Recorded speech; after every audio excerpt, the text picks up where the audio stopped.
All right, the Cowboys are quickly devolving into New York Jets territory in terms of a team that we don't want to talk about, which is really depressing because heading into the season, they were one of, if not the most exciting fantasy offense to talk about every week.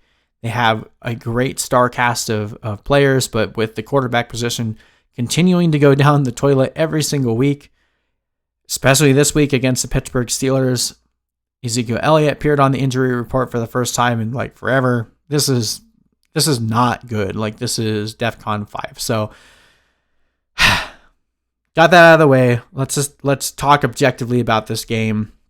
42-point over and under. Steelers favored to win this one by 14. That gives us an implied point total of 28 for the Steelers and only 14 for the Cowboys. Just absolutely gross.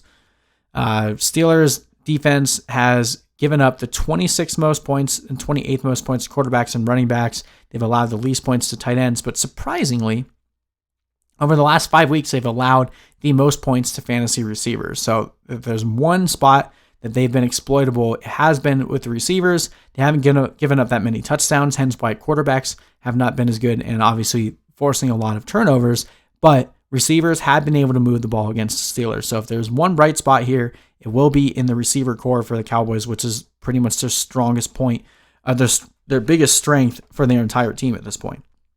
Cowboys defense has been exploitable across the board. Don't need to talk about that. For the Steelers, we're starting everyone that is worth starting. The biggest fear here is that the Steelers get out to a massive lead and they just salt the game away with the run game. So this is going to be a great James Conner game. I think you can still start Ben Roethlisberger because the Cowboys defense doesn't scare me at all. Obviously, one of the guys between Juju, Johnson, and Claypool will probably have a down game, but I think all of them have the potential to play well, especially if the Cowboys offense can actually do anything. We should be able to see the Steelers really have no difficulty moving the ball against them. So I'm just playing everyone and hoping that I don't end up getting a dud game from any of these guys. One of them probably will, but the upside is so great in this matchup that I'm playing everyone on the Steelers side. On the Cowboys, it looks like Elliott will play, although with that hamstring injury, maybe he'll end up being limited. Make sure you have Tony Pollard ready to go in case he ends up getting benched. He's still involved enough. He's getting enough volume that you're still playing him, even though it's not exciting by any means, especially in this matchup. So, I mean, maybe if you have a better option, you might be able to talk yourself out of even playing Zeke. I know that sentence right there is gross.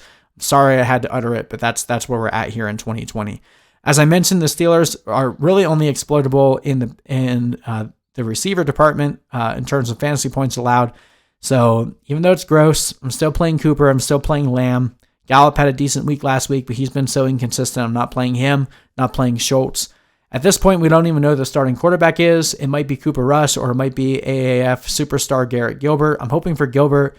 I don't know that his skills will translate to the NFL. But the last time we saw him play in front of a national TV, he looked good and was able to propel the Orlando Apollos to be the best team in the AAF.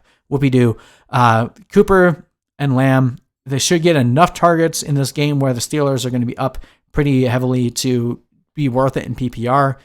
Their ceiling is limited. Their floor is low. So definitely nowhere near the same plays that they were to start the season. But if you have them, there's so many injuries and guys on COVID IR, I'm still playing them this week.